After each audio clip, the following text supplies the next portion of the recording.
আয়েশা সিদ্দিকা রাদিয়াল্লাহু তাআলা আনহা বলেন, রাসূল আকরাম সাল্লাল্লাহু আলাইহি ওয়াসাল্লাম কখনো কোনো স্ত্রীদেরকে প্রহার করেন নাই, কোনোদিন গায়ে হাত দেন নাই। এমন ভাবে নবীজি সাল্লাল্লাহু আলাইহি ওয়াসাল্লাম স্ত্রীদের সাথে আচরণ করেছেন, উপরন্তু ওনার স্ত্রীরাও ওনার সাথে সর্বোচ্চ সম্মান মোহাব্বত পূর্ণ আচরণ করেছে। আমরাও যদি স্বামী হিসাবে উত্তম চরিত্রবান হতে পারতাম, উত্তম স্বামী হতে পারতাম, তাহলে আমাদের ঘরগুলোও ওই রকম শান্তিময় হয়ে যাইত। আর কোন ব্যক্তি যদি আল্লাহ তাআলার ভালোবাসা পেয়ে যায়, হাদিসের মধ্যে আসছে নবীজি সাল্লাল্লাহু আলাইহি ওয়াসাল্লাম বলেন, আল্লাহ তাআলা যখন কোন বান্দাকে ভালোবাসে, ওই ব্যক্তির ব্যাপারে জিবরাইল আলাইহিস সালাতু ওয়াস সালামকে ডেকে বলে, জিবরিল, আমি আমার অমক বান্দাকে ভালোবাসি, তুমিও ভালোবাসো। জিবরাইল আলাইহিস সালাতু ওয়াস সালাম তাকে ভালোবাসতে শুরু করে। শুধু তাই না, সে আসমানের বাসিন্দাদের মধ্যে এই ঘোষণা দিয়ে দেয় যে আসমানের বাসিন্দারা শোনো, দুনিয়ার অমুক ব্যক্তি আল্লাহ তাআলা তাকে ভালোবাসে, আমিও ভালোবাসি, তোমরাও তাকে ভালোবাসো। নবীজি বলেন, এইবার ওই ব্যক্তি হয়তো তাকে দুনিয়ার মানুষ কেউ চেনে না, কিন্তু আসমানের বাসিন্দা তথা ফিরিস্তাদের কাছে সে মহব্বতের পাত্র হয়ে যায়।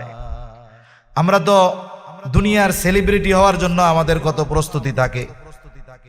আমরা চিন্তা করি দুনিয়ার মানুষ আমাদেরকে চিনুক, আমরা একটা ফেসবুকে পোস্ট দিব তো মুহূর্তের মধ্যে লাখো মানুষ আমার ফ্যান ফলোয়ার আমাকে কমেন্টস করবে, মন্তব্য জানাবে, আমার কর্মের বাহবা প্রদান করবে।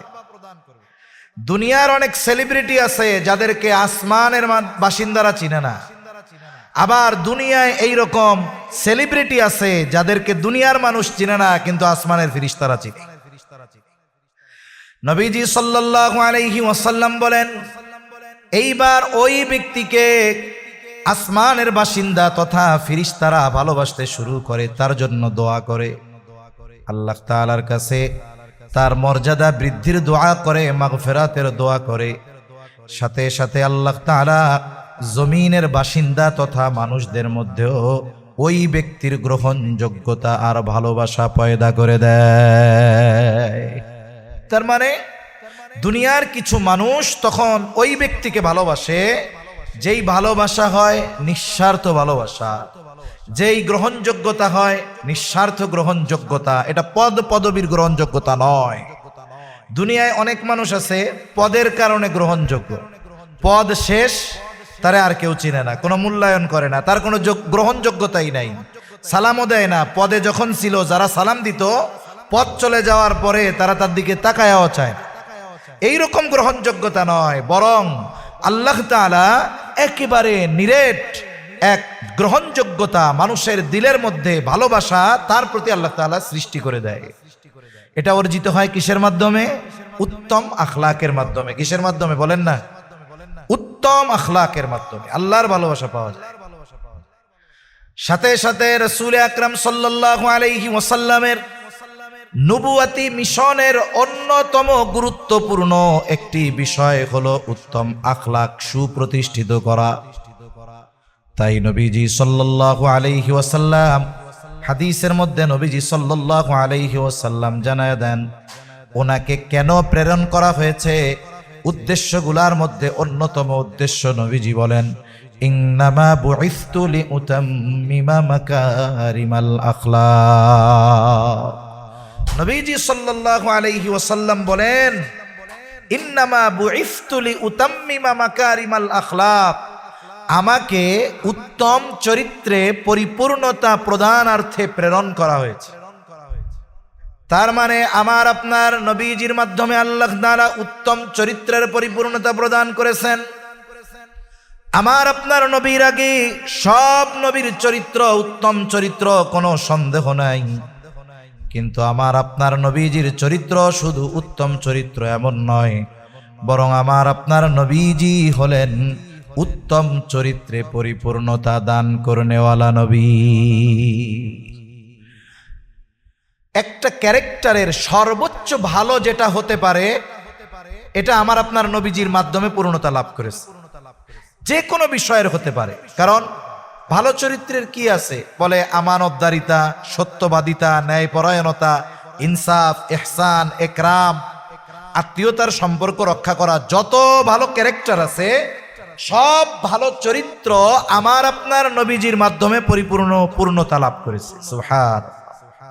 তাহলে নবুয়াতি মিশনের অন্যতম বিষয় হলো এই উত্তম আখলাক সুপ্রতিষ্ঠিত করা। তাই কোরআন হাদিসের মধ্যে এই উত্তম আখলাক ওয়ালার দাম জানানো হয়েছে, উত্তম চরিত্রওয়ালার দাম জানানো হয়েছে। আর যিনি উত্তম চরিত্র অর্জন করেন তারও ফজিলতের কথা নবীজি জানায়া দিয়েছেন।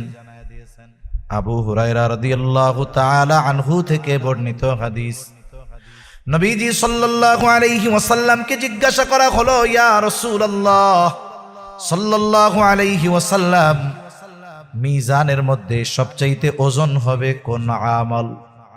কোন জিনিসটা মিজানে সবচাইতে ওজন হবে? আমল সওয়াব গণনা করা হবে না, বরং এগুলোকে পাল্লায় ওজন দেওয়া হবে। তাহলে মিজানে সবচাইতে ওজন হবে কোন আমল? নবীজি সাল্লাল্লাহু আলাইহি ওয়াসাল্লাম জানায়া দেন, নামাজ, রোজা, হজ, যাকাত, বড় বড় ইবাদত, ওজনদার ইবাদত, কোনো সন্দেহ নাই। কিন্তু মিজানে সবচাইতে ওজন হবে যেই বিষয়টা, সেটা হলো উত্তম আখলাক। একজন মুমিন সে যদি সচ্চরিত্রবান হতে পারে, মিজানে তার ইবাদতের চাইতে তার ওই উত্তম আখলাক, ক্যারেক্টার, চরিত্র, ওইটার ওজন বেশি হবে। কিন্তু আফসোসের বিষয়, আমরা ইবাদতের ব্যাপারে যতটা গুরুত্ব দেই, আমাদের চরিত্রকে উন্নত করার ব্যাপারে ওই পরিমাণ গুরুত্ব আমাদের মধ্যে নাই। আমরা ইবাদতের ব্যাপারে যতটা আগ্রহী, আমি কাউকে ইবাদতের ব্যাপারে নিরুৎসাহিত করতেছি এমন না, বরং ইবাদত তো করতেই হবে, সাথে সাথে আমাকে আপনাকে অবশ্যই উত্তম চরিত্র অর্জনের জন্য মেহনত করতে হবে, এটার ব্যাপারেও গুরুত্ব দিতে হবে। আজকে সমাজের মধ্যে উত্তম চরিত্র, উত্তম আখলাক অনুপস্থিত, যার কারণে দেখেন পারিবারিক শান্তি নাই, যার কারণে সামাজিক শান্তি নাই, রাষ্ট্রীয় শান্তি নাই। পরিবারের মধ্যে আমাদের দেশ সহ গোটা দুনিয়ার মধ্যেই বর্তমান সময়ে খুব দ্রুততার সাথে প্রতি বছরে প্রায় দ্বিগুণ আকারে বাড়তেছে পারিবারিক বিবাহ বিচ্ছেদ বাড়তেছে। অনেকে দেখা যাচ্ছে ছোট ছোট সন্তান রেখে, দুগ্ধপোষ্য সন্তান রেখে স্বামীর ঘর ছেড়ে চলে যাচ্ছে। আবার অনেকে এমন হইতেছে, স্বামী স্ত্রী দুইজনের মধ্যে মোহাব্বত নাই, সন্তান আছে বড় বড় 20, 25, 30 বছরের সংসার, এখন বলতেছে আর করা সম্ভব না। কেন? বলে এই জায়গায় স্বামী স্ত্রী দুইজনের মধ্যেই স্বামী স্ত্রী হিসাবে যেই উত্তম চরিত্রগুলো থাকার দরকার ছিল সেগুলো অনুপস্থিত, যার কারণে এই অবস্থা। এখন তো অনেক জায়গায় এমন আছে, স্বামীরা চিন্তা করে স্ত্রী হলো ঘরের কাজের বুয়ার মতো। অনেক জায়গায় চিন্তা করে না এরকম। একজন বিবাহ করবে, এখন বলে বিবাহ করা দরকার তো ভাই। কেন দরকার? বলে রান্না বান্নার লোকজন নাই তো এই জন্য বিবাহ করব। তার মানে এর নিয়তটাই বদনিয়ত, ও কাজের বুয়া খুঁজতেছে, বিয়ে করবে না কাজের বুয়া। আসার পরে কি হয়, আচরণটাও এরকম। অথচ দেখুন পারিবারিক জীবনে, যেহেতু এই জায়গায় স্বামী বা ভবিষ্যতে স্বামী হবে তারা, এই জন্য বলতেছি, আমরা আমাদের কথাই বলি। রাসূল আকরাম সাল্লাল্লাহু আলাইহি ওয়াসাল্লাম স্বামী হিসাবে ওনার আখলাক কেমন ছিল? আয়েশা সিদ্দিকা রাদিয়াল্লাহু তাআলা আনহা বলেন, রাসূল আকরাম সাল্লাল্লাহু আলাইহি ওয়াসাল্লাম কখনো কোনো স্ত্রীদেরকে প্রহার করেন নাই, কোনোদিন গায়ে হাত দেন নাই। এমন ভাবে নবীজি সাল্লাল্লাহু আলাইহি ওয়াসাল্লাম স্ত্রীদের সাথে আচরণ করেছেন, উপরন্তু ওনার স্ত্রীরাও ওনার সাথে সর্বোচ্চ সম্মান, মোহাব্বত পূর্ণ আচরণ করেছে। আমরাও যদি স্বামী হিসাবে উত্তম চরিত্রবান হতে পারতাম, উত্তম স্বামী হতে পারতাম, তাহলে আমাদের ঘরগুলোও ওই রকম শান্তিময় হয়ে যাইত। বড় একটা বিষয় দরকার হলো পারিবারিক শান্তির, বড় একটা বিষয়, সেটা হলো সহনশীলতা এবং ক্ষমার গুণ থাকা দরকার। মহিলারা কথা বলবে এটা স্বাভাবিক বিষয়, কিন্তু এটা হজম করার মতো অবস্থা দিতে হবে, যোগ্যতা অর্জন করতে হবে। একটা ঘটনা আছে এরকম, এক ব্যক্তির স্ত্রী তারে খুব জ্বালায়, সে এত অতিষ্ঠ হইছে, হযরত ওমর রাদিয়াল্লাহু তাআলা আনহুর কাছে আসছে এই ব্যাপারে অভিযোগ নিয়ে। এসে দেখে হযরত ওমর রাদিয়াল্লাহু তাআলা আনহুর স্ত্রীও ওনাকে যে কোনো একটা বিষয় নিয়ে একটু গরম দিয়ে বলতেছে আর কি। তো ওই লোক চিন্তা করতেছে, কার কাছে আমি সুপারিশ বিচারের জন্য আসলাম, সে নিজেই তো আমার মতো ভুক্তভোগী। তা বিষয়টা হলো যে পারিবারিক শান্তির জন্য উত্তম আখলাক দরকার, উত্তম চরিত্র দরকার, উভয়ের মধ্যে বিশ্বাস, আস্থা এবং ক্ষমার গুণ থাকা দরকার। যদি এই পারিবারিক শান্তি বিনষ্ট হয়ে যায়, এটার প্রভাব কিন্তু পরিবারের বাচ্চাদের উপরে পড়ে, সন্তানদের উপরে পড়ে। এই বিষয়টা খেয়াল রাখা দরকার। আবার দেখেন, এই আখলাক না থাকার কারণে সামাজিক যেই সৌন্দর্য সেটা নষ্ট হয়ে গেছে। একটা সময় নারীরা হোক পুরুষরা হোক সবাই শালীনতা বজায় রেখে চলতো। এখন যদি কেউ অশালীন ভাবে চলে, কোনো নারী, আপনি আমি যদি তাকে গিয়ে একটু শালীনতার সাথে চলতে বলি, কেওয়াজ লাগায়া দিবে, উপরন্তু দেখবেন মানুষ তার পক্ষে যাবে, আমার বিপক্ষে দাঁড়ায় বলবে যার যেমন চাই করুক, আপনারা তো কিছু বলার দরকার।